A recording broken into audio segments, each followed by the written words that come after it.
Hello guys, welcome to our channel. और इस channel पे आज से आपको क्लास 11 की केमिस्ट्री का, फिजिकल केमिस्ट्री का, स्ट्रक्चर ऑफ एटम का एक एक लेक्चर जाता रहेगा। तो अगर आपको चैप्टर समझ में आ रहे हैं तो आप इस चैप्टर से बने रहिए। इस चैप्टर में आपको बस सफिशियंट चीज ही सिखाई जाएंगी, मतलब जो चीज आपको कंपटीशन पॉइंट ऑफ व्यू से इंपॉर्टेंट है, क्योंकि इस टाइम सभी स्कूलों का जो क्लास है ऑनलाइन चल रहा है। तो मेरा मोटिव यही है कि आपको कम समय में अच्छी चीज प्रोवाइड करना। ठीक, तो आपको क्या करना है, स्ट्रक्चर ऑफ एटम का बस वीडियो देखिए और कोई चीज ना समझ में आए तो कमेंट सेक्शन में हमें बताइए, हम उसके लिए और बेहतर प्रयास करके आपको बेसिक सा लेक्चर है। इसमें हम लोग थॉमसन एटॉमिक मॉडल थोड़ा सा कवर करेंगे, थोड़ा सा थ्योरी पार्ट है इसमें, उसको समझेंगे और उसके बाद आगे प्रोसीड करेंगे। बात करते हैं थॉमसन एटॉमिक मॉडल की।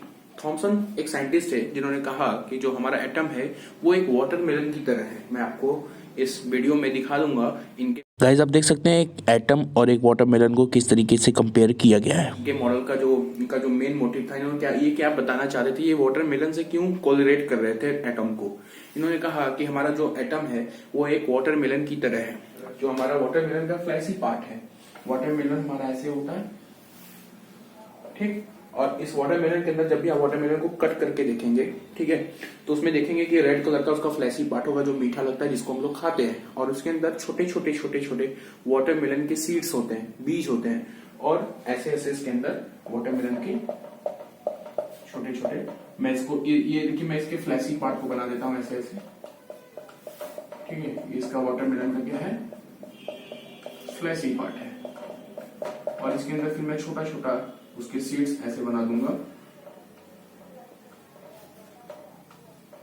ये क्या हो गए, सीड्स हो गए, ठीक। तो थॉमसन ने कहा था कि जो हमारा एटम है एक वाटरमेलन की तरह है, मतलब जब उसको हम कट करते हैं तो उसका जो फ्लैशी पार्ट है वो एटम का पॉजिटिव चार्ज है, और उसके अंदर जो उसके सीड्स हैं वाटरमेलन के, वो इलेक्ट्रॉन को, वाटरमेलन के अंदर सीड्स लगता है कि पिंच किए गए, धसाए गए हैं, इम्बेड किए गए। उसी तरीके से एटम के अंदर भी इलेक्ट्रॉन को क्या किया गया, इम्बेड किया गया, मतलब धसाया गया है, ठीक।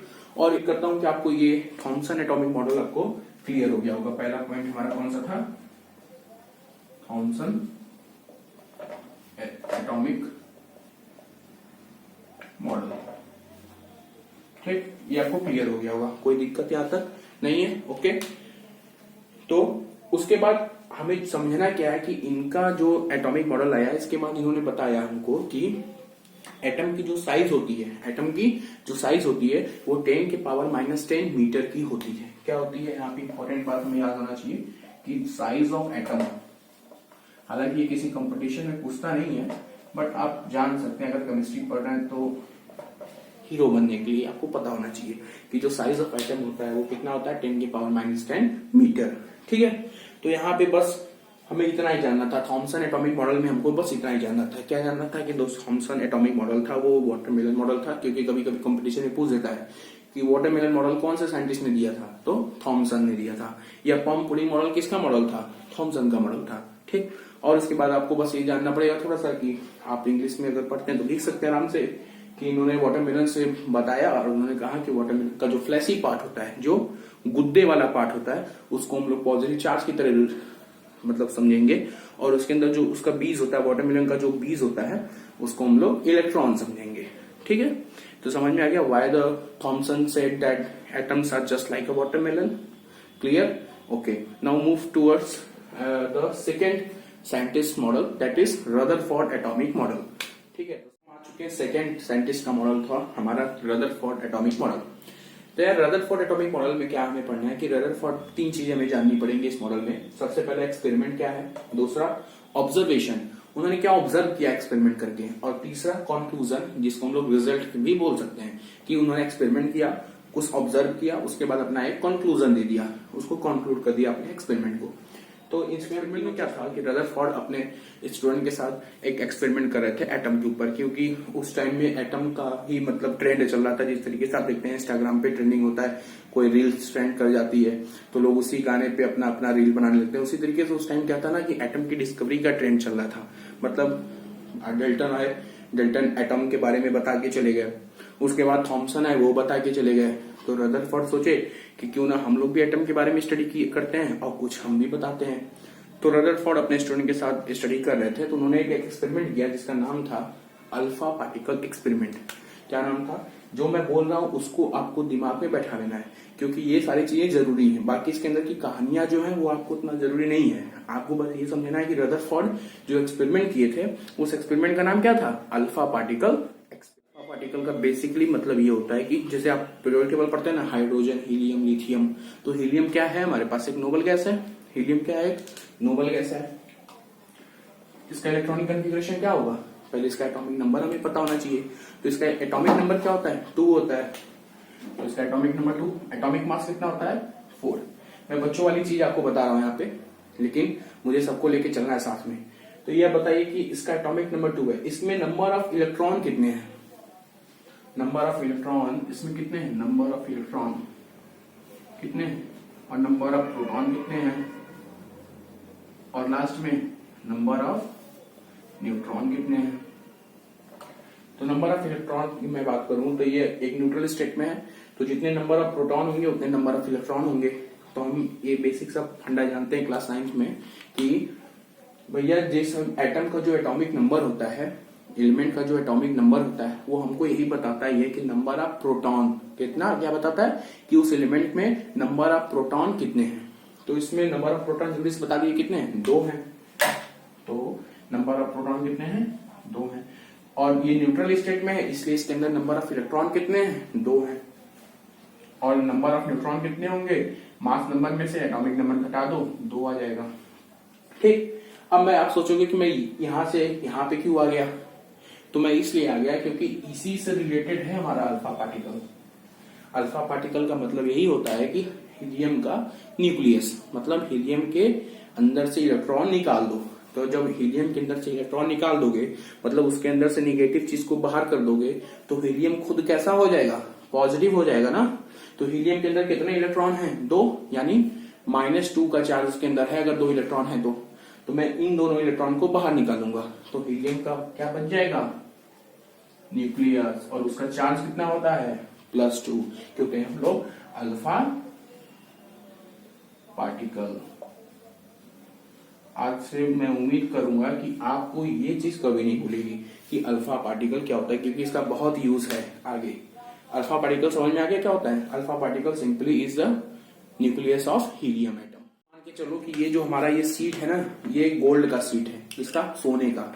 हमारे पास सोना तो है नहीं, लेकिन हम मान के चलते हैं कि हमारे पास क्या है? सोने की एक सीट है, पतली सी सीट है। और इसके ऊपर, मतलब इसके अंदर गाइस ये पूरा अल्फा पार्टिकल का सेटअप था, आप इस फिगर से अच्छे से समझ सकते हैं। अधिकतर 1000 सोने के एटम है, 1000 गोल्ड की एटम है, क्योंकि गोल्ड ही एक ऐसा मेलिएबल, सबसे मेलिएबल मेटल कौन सा है? गोल्ड, जिसको हम लोग बहुत पतली सीट में तोड़ सकते हैं। आपको पता होना चाहिए बात, ठीक है। तो क्या करते हैं ना कि मान लेते हैं हमारा अल्फा पार्टिकल एक्सपेरिमेंट में उन्होंने क्या किया कि गोल्ड फॉयल की सीट ली, पतली सी सीट ली। क्यों गोल्ड को चूज किया? क्योंकि गोल्ड हमारा क्या है? बहुत ही ज्यादा मेलिएबल मेटल है, मतलब बहुत ही पतले सीट्स में उसको हम लोग तोड़ सकते हैं, ठीक है। तो उन्होंने अल्फा पार्टिकल की बौछार कराई, किसके ऊपर? गोल्ड सीट के ऊपर। तो अब ऐसे मत समझना कि ये गोल्ड सीट ले ली और ऐसे अल्फा पार्टिकल सेक रहे हैं, ऐसा नहीं, क्योंकि अल्फा पार्टिकल को तो हम देख नहीं सकते ना नेकेड आई से हम। लेकिन उन्होंने ऐसा किया, उनके पास कोई गन होगा जिससे अल्फा पार्टिकल का गन से वो शूट कर रहे होंगे और गोल्ड फॉयल पे, और फिर अपना ऑब्जर्वेशन दे रहे होंगे। तो वो समय में नहीं जानना, बस हमें ये समझना कि उन्होंने क्या किया कि अल्फा पार्टिकल यहाँ पे गोल्ड फॉयल की सीट ले ली, गोल्ड फॉयल ले लिया है, गोल्ड की सीट ले ली, और बहुत ही पतली सीट थी ये। क्या थी? बहुत ही पतली सीट थी, लगा दी ऐसे स्क्रीन, ठीक। अब वो इधर से अल्फा पार्टिकल फेंकने लगे, तो क्या हुआ कि बहुत सारे अल्फा पार्टिकल, मतलब मैक्सिमम अल्फा पार्टिकल जो थे वो इधर से इधर की तरफ चले गए। क्या हुआ कि बहुत सारे अल्फा पार्टिकल, मतलब 1000 अल्फा पार्टिकल अगर वो फेंक रहे हैं तो 900 अल्फा पार्टिकल इधर से इधर चले गए, यानी गोल्ड सीट को पार करके चले गए। मतलब गोल्ड सीट ये है, तो अगर हम ऐसे अल्फा पार्टिकल फेंक रहे हैं 1000, तो 900 अल्फा पार्टिकल इधर आ गए, ठीक है। समझ, आपको बता चुका हूं कि अल्फा पार्टिकल था क्या? न्यूक्लियस था, किसका? हीलियम का। मतलब उसके ऊपर खुद का कैसा था? पॉजिटिव चार्ज था। तो उन्होंने अल्फा पार्टिकल फेंका तो देखा कि 1000 में से 900 अल्फा पार्टिकल जो है इधर आ गए, ठीक। और बचे कितने? 100 पार्टिकल बचे ना, 100 अल्फा पार्टिकल। उसमें से क्या हुआ कि 90 अल्फा पार्टिकल जो थे ना, वो इधर नहीं गए, ऐसे गए, ऐसे हो गए, मतलब एकदम 180 इधर नहीं गए, but वो deviate हो गए। ऐसे हो गए, इधर हो गए, इधर हो गए, मतलब इधर की तरफ नहीं गए। ठीक है, वो क्या हो गए कि इसे ऐसे ऐसे ऐसे मतलब बिखर गए, ऐसे बिखर गए। उसमें से 100 में से 80 या 90 अल्फा पार्टिकल जो थे हमारे, वो ऐसे बिखर गए। मैं आपको डेटा जो ले रहा हूँ ये एग्जैक्ट डेटा नहीं है, मैं आपको समझाने के लिए समझा रहा हूँ कि 1000 अल्फा पार्टिकल मानो अगर फेंके तो 900 अल्फा पार्टिकल गोल्ड फॉइल को छेदते हुए उस पर चले गए। 100 अल्फा पार्टिकल में से 90 अल्फा पार्टिकल जो थे वो इस प्रकार से ऐसे ऐसे चले गए, ऐसे ऐसे अल्फा पार्टिकल चले गए, मतलब इधर नहीं गए, इधर की तरफ चले गए। और दोस्तों 10 अल्फा पार्टिकल, जो 10 अल्फा पार्टिकल थे उसमें से जो 10 अल्फा पार्टिकल थे वो इधर की तरफ आ गए, मतलब एकदम, मतलब ऐसे फेंके जस्ट ऐसे आ गए तुरंत हमारी तरफ। जैसे कि मान लो कि ये हमारा गोल्ड फॉयल है, अगर हम यहाँ से अल्फा पार्टिकल ऐसे फेंक रहे हैं तो 900 अल्फा पार्टिकल उधर चले गए, मतलब बोर्ड के पीछे चले गए। कुछ अल्फा पार्टिकल इधर चले गए, इधर चले गए, इधर चले गए, और बहुत कम अल्फा पार्टिकल जो थे वो टकरा कर वापस आ गए, रिबाउंड हो गए, पीछे की तरफ आ गए। तो ये उनका था एक्सपेरिमेंट। अब आप ही सोचो, अगर आप रदरफोर्ड के स्टूडेंट होते तो आपके दिमाग में क्या आता कि भैया अल्फा पार्टिकल खुद ही एक पॉजिटिव चार्ज है, और गोल्ड का अगर एटम है तो गोल्ड के एटम के अंदर भी होंगे इलेक्ट्रॉन्स और प्रोटॉन, होंगे ना होंगे। तो अगर मैं पॉजिटिव चार्ज को फेंक रहा हूं तो कुछ पॉजिटिव चार्ज उधर चले जा रहे हैं। इसका मतलब ये हुआ, क्या हुआ कि गोल्ड एटम के अंदर जो पॉजिटिव चार्ज है वो बहुत कम जगह पे है, तभी ना इतना ज्यादा जगह खाली है कि पॉजिटिव चार्ज जो है भाग जा रहे हैं उधर की तरफ। अगर पॉजिटिव चार्ज ज्यादा जगह पे होता, सोचो जरा, अगर पॉजिटिव चार्ज ज्यादा जगह पे होता तो जो गोल्ड के जो हम हीलियम या अल्फा पार्टिकल जो फेंक रहे हैं वो पॉजिटिव चार्ज से टकराता और तुरंत पीछे आ जाता ना। लेकिन पॉजिटिव चार्ज क्या है, काफी कम जगह पे है, मतलब अगर इसको हम गोल्ड कॉइन मान रहे हैं तो पॉजिटिव चार्ज बहुत छोटा छोटा छोटा छोटा जगह पे है, और बाकी जो स्पेस है वो क्या है, खाली। तभी हम पॉजिटिव चार्ज को जब फेंक रहे हैं तो वो इसको छेदते हुए उधर चल जा रहा है। ठीक है, का एक्सपेरिमेंट आपको समझ में आ गया होगा, यही इनका एक्सपेरिमेंट था। अब गोल्ड फॉयल के पीछे उन्होंने एक ऐसी फ्लोरोसेंट स्क्रीन लगाई हुई थी जिसके ऊपर अल्फा पार्टिकल अगर पड़ता था तो वहां पे चमक होता था। Now guys move toward the observation of the Rutherford experiment, मतलब कि एक्सपेरिमेंट समझ में आ गया। एक्सपेरिमेंट के बाद जो मैंने आपको बताया था ना कि वही उन्होंने ऑब्जर्व किया, हालांकि मैंने ऑब्जर्व नहीं किया, उनका जो ऑब्जर्वेशन था वो मैं आपको समझा चुका हूँ। अब मैं उसका थ्योरेटिकल पार्ट लिख दिया हूँ क्योंकि टाइम हमारा ज्यादा वेस्ट ना हो। तो देखिए पहला ऑब्जर्वेशन क्या था कि maximum alpha ray passes without deviation. ऐसा कि मैंने आपको बताया था कि अगर आप इसको गोल्ड फॉयल समझ लो और अल्फा पार्टिकल मैं फेंक रहा हूँ तो बहुत सारे अल्फा पार्टिकल यानी 1000 में से 900 अल्फा पार्टिकल जो है इस गोल्ड फॉयल को छेदते हुए आगे चले गए। ठीक, दूसरा पॉइंट लिखा हुआ है सम सफर स्मॉल डेविएशन, मतलब उसमें से कुछ, मतलब 1000 में से 100 अल्फा पार्टिकल जो है, 1000 में से 100 बचे, 100 में से 90 अल्फा पार्टिकल जो है वो कुछ डेविएशन शो कर रहे हैं। मतलब अगर मैं उनको ऐसे फेंक रहा हूँ तो वो उधर न जाकर क्या कर रहे हैं, कुछ एंगल से डेविएट हो जा रहे हैं, मतलब कुछ इधर आ जा रहा है, कुछ इधर चले जा रहे हैं, कुछ इधर चले जा रहे हैं, कुछ इधर चले जा रहे हैं, आपकी तरफ नहीं जा रहा है, कुछ इधर चले जा रहे हैं, इधर चले जा रहे हैं, इधर चले जा रहे हैं, सीधे नहीं आ रहे हैं। ठीक है, और लास्ट पॉइंट है very few alpha particle return back. It means that out of 1000 900 passes without any deviation and 90 are passes with deviation of some angle, and after 10 are left, 10 जो है वो अल्फा पार्टिकल वो आपकी तरफ आ रहा है। मैं आपको समझाने के लिए डेटा बता रहा हूँ, ऐसा कोई डेटा था नहीं उस टाइम। ठीक है, समझ में आ गया होगा, मतलब आपको ये सीधा सीधा समझना है कि बहुत कम अल्फा पार्टिकल ही थे जो बिना गोल्ड फॉयल को छेदते हुए आगे जा रहे थे, वो वापस आ जा रहे थे तुरंत। ठीक है, ये इनका क्या था ऑब्जर्वेशन। अब हम इसके बाद चलेंगे रिजल्ट की तरफ। इनका रिजल्ट क्या था, इनका कंक्लूजन क्या था लास्ट में। ऑब्जर्वेशन था वो मैं आपको समझा चुका हूँ, अब मैं उसका थ्योरेटिकल पार्ट लिख दिया हूँ क्योंकि टाइम हमारा ज्यादा वेस्ट ना हो। तो देखिए पहला ऑब्जर्वेशन क्या था कि maximum alpha ray passes without deviation, ऐसा सम सफर स्मॉल डेविएशन, मतलब उसमें से कुछ, मतलब 1000 में से 100 अल्फा पार्टिकल जो है, 1000 में से 100 बचे, 100 में से 90 अल्फा पार्टिकल जो है वो कुछ डेविएशन शो कर रहे हैं। मतलब अगर मैं उनको ऐसे फेंक रहा हूँ तो वो उधर न जाकर क्या कर रहे हैं, कुछ एंगल से डेविएट हो जा रहे हैं, मतलब कुछ इधर आ जा रहा है, कुछ इधर चले जा रहे हैं, कुछ इधर चले जा रहे हैं, कुछ इधर चले जा रहे हैं, आपकी तरफ नहीं जा रहा है, कुछ इधर चले जा रहे हैं, इधर चले जा रहे हैं, इधर चले जा रहे हैं, सीधे नहीं आ रहे। ठीक है, और लास्ट पॉइंट है very few alpha particle return back. अब हम इसके बाद चलेंगे रिजल्ट की तरफ। इनका रिजल्ट क्या था, इनका कौन है result of Rutherford atomic model. सबसे पहला रिजल्ट इनका यही है, आप खुद ही एक्सपेरिमेंट जब आप खुद अच्छे से समझ लिए होंगे ना, जब फील आ गया होगा आपको, तो आप खुद ही इसका रिजल्ट भी लिख सकते हैं। लेकिन मैं आपको लिखवा दिया हूँ कि जिससे आपका नोट्स प्रॉपरली बन जाए, ठीक है।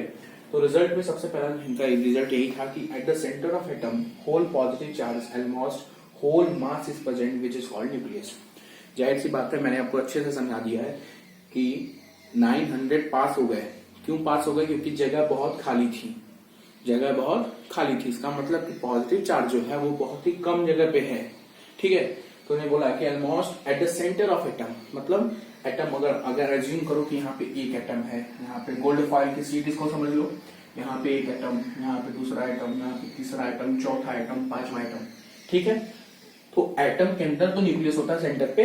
तो अगर ये पूरा अगर मान लेते हैं एटम है, एक एटम, तो न्यूक्लियस कहाँ पे होगा? यहाँ पे होगा। उसी तरीके से ये दूसरा एटम होगा और न्यूक्लियस कहाँ पे होगा? यहाँ पे होगा। और न्यूक्लियस के अंदर ही पॉजिटिव चार्ज होगा, ठीक। तो आप बताओ ये वाला जगह ज्यादा है कि ये वाला? तो हम जाहिर सी बात है ये वाला जगह ज्यादा है। तो यहाँ पे जगह ज्यादा था, मतलब यहाँ पे पॉजिटिव चार्ज नहीं था, इसलिए सारे गोल्ड फॉइल से अल्फा पार्टिकल पास कर गए। लेकिन जो ये जगह थी, यहाँ पे जब गोल्ड अल्फा पार्टिकल टकराया होगा तो वो क्या हुआ होगा? पीछे की तरफ आया होगा, ठीक है। तो उन्होंने यही बताया कि at the centre of atom whole positive charge and almost whole mass is present. ये बात तो समझ में आ गई, लेकिन ये बात नहीं समझ में आ रही है कि होल मास कैसे प्रेजेंट होगा। तो आपको पता होगा, क्लास 9 में आपने पढ़ा होगा कि इलेक्ट्रॉन और प्रोटॉन में सबसे ज्यादा मास किसका होता है? जाहिर सी बात है प्रोटॉन और न्यूट्रॉन को होता है। इलेक्ट्रॉन काफी हल्का होता है, तभी वो एक जगह से दूसरी जगह जाता है, ठीक। एटम के सेंटर पे उसका पूरा मास प्रेजेंट होता है और उस पूरा पॉजिटिव चार्ज के सेंटर पे होता है, ठीक। दूसरा पॉइंट है electron revolves around the nucleus in the circular orbit. मतलब उन्होंने कहा कि जो हमारा इलेक्ट्रॉन होता है वो एटम जो न्यूक्लियस है, न्यूक्लियस के सर्कुलर ऑर्बिट पे रिवॉल्व करता है इलेक्ट्रॉन। मतलब अगर ये हमारा न्यूक्लियस है, इसको न्यूक्लियस समझे हम, तो इलेक्ट्रॉन हमारा जो है इसके चारों तरफ ऐसे ऐसे रिवॉल्व करता है, ठीक। एक बात और यहाँ पे समझेंगे हम लोग थोड़ा सा कि अगर हमारा ये न्यूक्लियस मान लेते हैं, पॉजिटिव चार्ज होता है न्यूक्लियस के अंदर, और ये हमारा इलेक्ट्रॉन ये ऑर्बिट है, और यहाँ पे हमारा इलेक्ट्रॉन जो है ऐसे ऐसे ऐसे ऐसे ऐसे घूम रहा है, ठीक। तो यहाँ पे दोस्तों दो फोर्सेस लगती हैं। एक फोर्स लगती है electrostatic force of attraction. Electrostatic force अगर आप 12th में होंगे तो जान गए होंगे, नहीं भी होंगे तो ये तो जानते होंगे कि पॉजिटिव चार्ज और नेगेटिव चार्ज के बीच में जो फोर्स लगता है उसी को बोलते हैं इलेक्ट्रोस्टैटिक फोर्स, ठीक। तो आपको जैसा पता होगा कि इलेक्ट्रॉन के ऊपर होता है नेगेटिव चार्ज और प्रोटॉन के ऊपर होता है पॉजिटिव चार्ज। तो प्रोटॉन क्या करेगा? इसको अपनी तरफ खींचना चाहेगा, और ये जो फोर्स लग रहा है इसी को बोलते हैं इलेक्ट्रोस्टैटिक फोर्स। लेकिन अगर ये सर्कुलर मोशन कर रहा है तो इसको हम लोग सेंट्रीपिटल फोर्स भी बोल सकते हैं। तो इलेक्ट्रॉन अगर इसके चारों तरफ घूम रहा है तो इलेक्ट्रॉन के ऊपर फोर्स लग रहा है। क्यों घूम क्यों रहा है? क्योंकि इसके ऊपर फोर्स लग रहा है। कौन सा फोर्स? Electrostatic force. किस लिए लगता है? चार्ज की वजह से, प्लस चार्ज और नेगेटिव चार्ज, पॉजिटिव और नेगेटिव चार्ज के बीच में जो फोर्स लगता है, कौन सा फोर्स लगता है? अट्रैक्शन का फोर्स, ठीक। अगर ये भी पॉजिटिव होता, ये भी पॉजिटिव होता, तब ये कभी घूमता ही नहीं, ये बाहर चला जाता, ठीक, क्योंकि ये क्या करता है? उसको रिपेल, ठीक है। तो इलेक्ट्रॉन क्या करता है? पॉजिटिव चार्ज की इलेक्ट्रॉन को अपनी तरफ खींचता है, जिसकी वजह से एक सेंट्रीपिटल फोर्स क्रिएट होता है, और उसी फोर्स की वजह से इलेक्ट्रॉन इसके चारों तरफ घूमता है, ठीक है। समझ में आ गया बात? Third point, diameter of atom is 10 के power 5 in times of diameter of nucleus. मतलब एटम का जो डायमीटर है वो 10 के पावर 5 टाइम्स है किसका? न्यूक्लियस के डायमीटर का। मतलब आप समझो कि जिस रूम में आप बैठ के मेरा वीडियो देख रहे हो, उस रूम को समझ लो एटम। क्या समझ लो? एटम। और उसके अंदर एक पेन ऐसे रख लो, अपना नोट्स बना रहे होगे ना, उस पेन का जो ये नेडल होगा, ये चीज, उसको समझो न्यूक्लियस। अब खुद ही इमेजिन कर लो कि एटम की साइज कितनी बड़ी होती है न्यूक्लियस से, ठीक है। हालांकि एटम इतना बड़ा होता नहीं है, मैं एटम और न्यूक्लियस की साइज को कंपेयर करने के लिए आपको बता रहा हूँ, इमेजिन करा रहा हूँ कि जिस रूम में आप बैठे हो उस रूम को एटम समझो, और उस रूम के अंदर जो पेन का आपका नीडल है ना, उसको समझो न्यूक्लियस। इतना डिफरेंस होता है साइज का, ठीक है। लास्ट पॉइंट है डायमीटर है, तो इसमें लास्ट पॉइंट ने बताया कि radius of nucleus is directly proportional to cube root of mass number. क्या बताया? कि न्यूक्लियस का जो रेडियस होगा वो डायरेक्टली प्रोपोर्शनल होगा cube root of mass number. ये रिजल्ट था रदरफोर्ड एटॉमिक मॉडल का। मैं उम्मीद करता हूं कि आपको ये रिजल्ट समझ में आया होगा। लास्ट में एक चीज और पढ़ेंगे हम लोग, मानने को मिलता है, तो इस चीज को हम लोग बोलते हैं मास नंबर। और इसको हम लोग रिप्रेजेंट करते हैं ए से, और इसको बोलते हैं हम लोग एटॉमिक नंबर, इसको रिप्रेजेंट करते हैं जेड से। तो यही मास नंबर है ये, ठीक। और मास नंबर होता है क्या, number of proton plus number of neutron, ठीक। चीज पढ़ेंगे इसमें, वो है डिफेक्ट ऑफ रदरफोर्ड मॉडल। मतलब मैक्सवेल साहब आए और कहे क्या कि whenever charge particle revolve around a circular orbit, जब भी कोई चार्ज पार्टिकल सर्कुलर ऑर्बिट के अराउंड रिवॉल्व करेगा, सर्कुलर ऑर्बिट पे रिवॉल्व करेगा, मैक्सवेल तो यही बोले रहे थे ना कि अगर पॉजिटिव चार्ज हमारा ये मानो इलेक्ट्रॉन्स के चारों तरफ ऐसे ऐसे ऐसे रिवॉल्व करता है, तो मैक्सवेल ने कहा कि जो यार जब भी कोई चार्ज पार्टिकल सर्कुलर ऑर्बिट पे रिवॉल्व करता है तो वो कॉन्टिन्यूसली अपनी एनर्जी को लॉस करता है। क्या करता है, कॉन्टिन्यूसली अपनी एनर्जी को लूज करता है। तो उस हिसाब से तो इलेक्ट्रॉन अगर चारों तरफ ऐसे ऐसे घूम रहा है, उस हिसाब से तो इलेक्ट्रॉन अगर ऐसे घूम रहा है न्यूक्लियस के चारों तरफ तो अपनी एनर्जी लूज कर रहा होगा, और जब एनर्जी उसकी लूज हो जाएगी तो धीरे धीरे उसकी ऑर्बिट की साइज क्या हो जाएगी, छोटी हो जाएगी, और छोटी होते होते वो क्या करेगी, एटम के पॉजिटिव चार्ज में आके समा जाएगी, और जैसे ही समा गई एटम तो एग्जिस्ट ही नहीं करेगा फिर। तभी हम कहां से आप बता दिए इसे, और हम तो जानते हैं कि एटम एग्जिस्ट करता है। अब यहाँ पे ड्रॉबैक आ गया रदरफोर्ड का, बता दिया ऐसे ही कि भैया कि न्यूक्लियस के चारों तरफ इलेक्ट्रॉन रिवॉल्व करता है तो बता के चले गए, लेकिन जब मैक्सवेल आए तो उन्होंने बताया कि जब भी कोई चार्ज पार्टिकल पॉजिटिव चार्ज के अराउंड या कोई भी चार्ज पार्टिकल जब भी रिवॉल्व करेगा सर्कुलर ऑर्बिट में तो कॉन्टिन्यूसली अपनी एनर्जी को क्या करेगा, लूज करेगा। क्या करेगा, एनर्जी लूज करेगा। और आपके हिसाब से अगर एनर्जी लूज करेगा तो धीरे धीरे उसकी ऑर्बिट की साइज छोटी हो जाएगी और वो पॉजिटिव चार्ज के अंदर आके समा जाएगा, और इस हिसाब से एटम हमारा एग्जिस्ट ही नहीं करेगा, ठीक है। तो आप सोच के आइएगा कि अब भी एटम क्यों एग्जिस्ट करता है, हम नेक्स्ट लेक्चर में इसकी बात करेंगे। लेक्चर काफी लंबा हो गया है तो हम इसको यही पे रोकते हैं। आज हमने क्या क्या पढ़ा, आज हमने थॉमसन एटॉमिक मॉडल पढ़ा और रदरफोर्ड एटॉमिक मॉडल पढ़ा अच्छे से, ठीक है। अगले लेक्चर में हम लोग पढ़ेंगे आइसोटोप्स, आइसोबार, छोटे छोटे चीजें ये सब, ठीक है। उसके बाद आगे पढ़ते रहेंगे और बहुत मजा आएगा जब लास्ट लेक्चर पे हम लोग पहुंचेंगे। उसमें हम लोग क्वांटम नंबर जब पढ़ेंगे तो आपको जेईई मेंस के सवाल, बीएचयू के सवाल, सारे कंपटीशन लेवल के सवाल आपको कराए जाएंगे यहाँ पे, ठीक है।